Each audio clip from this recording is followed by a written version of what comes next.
심판받는 편이 아닌 회복하는 편의 서요라는 제목으로 말씀을 나누도록 할게요.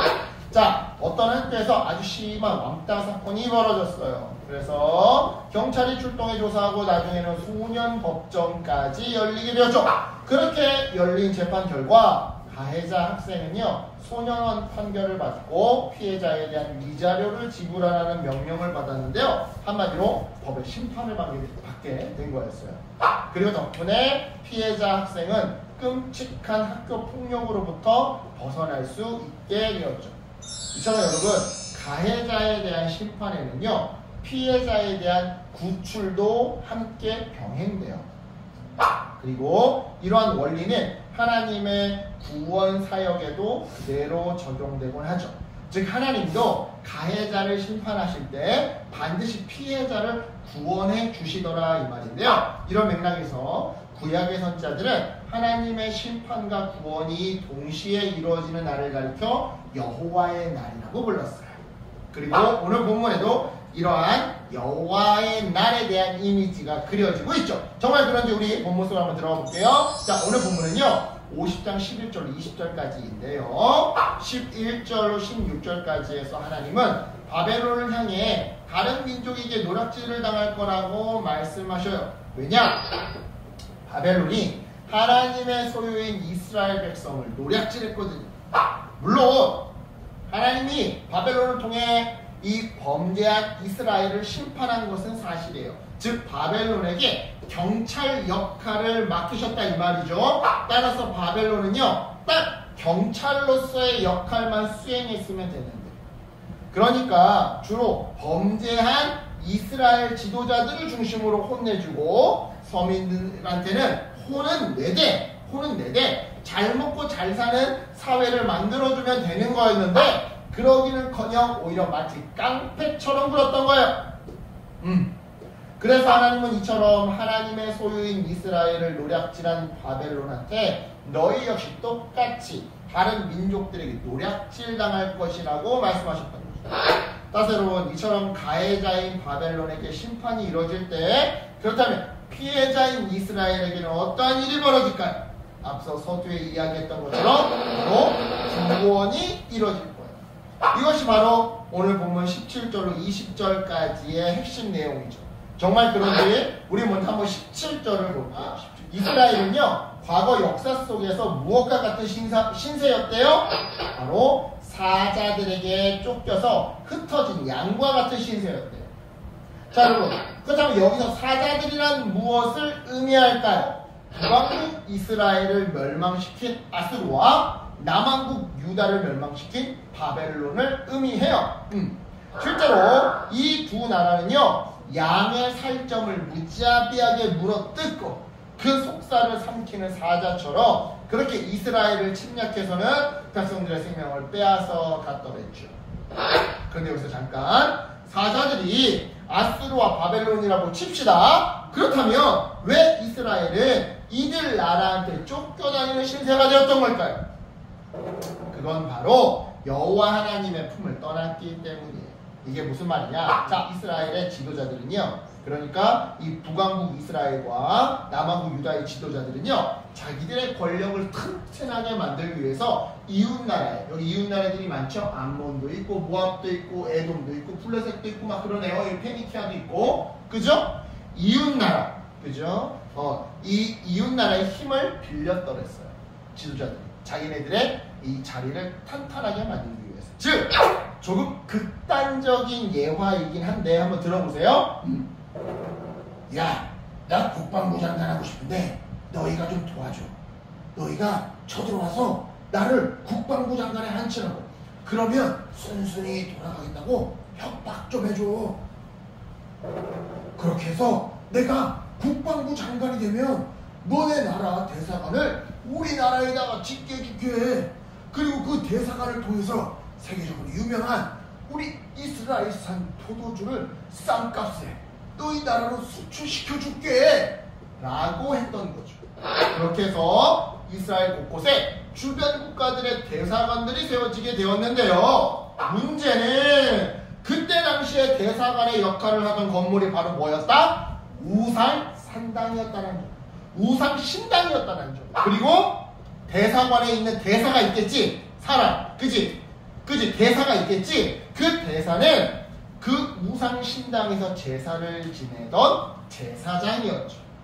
따라서 나라 전역에 우상 숭배의 씨앗이 뿌려지게 되었던 셈인데요. 이 우상 숭배의 맨 처음 지도자들이 먼저 전염되게 돼요. 그리고는 그 지도자들을 보면서 처음에는 에휴, 저 탄간 우리가 믿는 우상은 거들떠 보지도 않겠어 라고 했던 서민들도 점차 시간이 흐르면서 하나님 잘 믿는 우리는 날로 가난해져 가는데 우상을 믿는 저 탄간오리들은 날로 부유해지네. 우리도 이참에 그냥 우상 숭배로 갈아타 볼까 하며 우상 숭배에 점차 물들게 되었죠. 따라서 이처럼 이스라엘의 지도자부터 백성까지 모두 다 우상을 숭배하며 정의를 왜곡하자 하나님은 초강대국이었던 아수르와 바벨론을 회초리 삼아서 이스라엘을 훈육하셨던 건데요. 그런데 하나님이 갑자기 이 아수르와 바벨론을 징벌하시겠대요. 바로 18절의 내용인데요. 왜냐? 이스라엘을 괴롭혔기 때문이죠. 자, 이것도 무슨 내용이냐? 보세요. 아수르는요, 바벨론에 의해 멸망하게 돼요. 그리고 바벨론은 페르시아에 의해 멸망하게 되죠. 따라서 우리 눈에는 강한 놈보다 더 강한 놈이 나타나서 센 놈 위에 센 놈이 나타나서 서로를 잡아먹은 것처럼 보이지만 사실은 그게 아니었던 거예요. 하나님께서 아수르와 바벨론이 멸망하도록 역사의 배후에서 보이지 않는 이 손길로 조종하셨던 거죠. 그렇다면 이제 여기서 이해가 안 되는 점이 발생해요. 하나님은 왜 한때 자신이 징계의 도구로 사용했던 아수르와 바벨론을 이제 와서는 멸망시키려고 하시는 걸까요? 그건 앞서 설명했다시피 하나님으로부터 경찰 역할을 맡은 두 나라가 경찰을 넘어서 깡패 역할을 했기 때문이에요. 즉 자기 본분을 잊고 교만하게 행동하면서 이스라엘을 괴롭혔기 때문에 하나님은 한때 큰 힘을 주시며 하나님의 일꾼으로 사용했던 두 나라를 심판하셨더라 이 말이죠. 뿐만 아니에요. 두 나라에 대한 심판을 뛰어넘어 하나님은 피해자 국가 이스라엘을 향해 더 큰 계획을 가지고 계셨는데요. 그 계획이 뭐였어요? 19절과 20절을 보니까 또 이스라엘을 다시 고향 땅으로 돌아오게 하는 계획이었어요. 즉 이전 죄는 용서받고 다시금 하나님의 언약 백성으로 살아가는 것이 심판을 넘어 하나님이 계획하셨던 회복의 큰 그림이었던 거죠. 이처럼 여러분, 바벨론의 멸망은요, 이스라엘의 구원과 연결돼요. 즉 하나님께서 바벨론을 멸망시킬 때 남유다 백성들은 다시 이스라엘 땅으로 돌아오게 될 것이요, 그곳에서 자유와 생명과 평화와 풍요를 누리게 될 것이더라 이 말이죠. 또한 고향으로 돌아온 백성들은요, 죄의 결과로부터, 즉 죄값으로부터 용서를 받아서 참된 영적 자유도 누리게 될 건데요. 이것이 바로 언약 백성으로서의 신분 회복을 의미하는 거예요. 즉 이전에는 바벨론의 종, 죄의 종, 사탄의 종, 그죠? 그랬다면 고향 땅으로 돌아온 순간 용서받은 하나님의 자녀, 사랑받는 자녀, 언약의 자녀가 되더라 이 말이죠. 그래요 여러분, 이처럼 이스라엘은요, 비록 죄를 범해 다른 민족들에게 쫓기는 신세가 되었지만 하나님의 눈에는 여전히 소중한 내 새끼, 내 양이었어요. 그래서 충분히 벌을 받았다 싶을 때 목자이신 하나님은 흩어진 양처럼 방황하던 이스라엘을 다시 불러 모아 고향 땅 푸른 초장으로 인도해 주셨던 거죠. 감사한 것은 이러한 역사 속 하나님의 사랑이 우리에게도 그대로 적용되더라는 점이에요. 즉 우리도 때때로 죄를 범하면 하나님께 벌을 받을 수 있거든요. 친구를 통해서든 선생님을 통해서든 아니면 경찰을 통해서든 벌을 받을 수 있어요. 하지만 내 잘못으로 벌을 받는 그 순간에도 하나님은 우리를 자녀로 사랑하셔요. 그래서 충분히 벌을 받았다 싶으면 다시금 우리를 푸른 풀밭이 있고 안전한 울타리가 있는 양 우리로 인도해 주시사 하나님의 품으로 안아주시죠. 이렇게 말이에요. 아팠지. 이제 이번 잘못은 내가 두 번 다시 지적하거나 말하지 않을게. 그러니까 앞으로 잘하자. 내가 이 아버지 하나님이 잘할 수 있도록 너를 도와줄게. 지켜줄게. 힘이 되어줄게. 라고 말해요.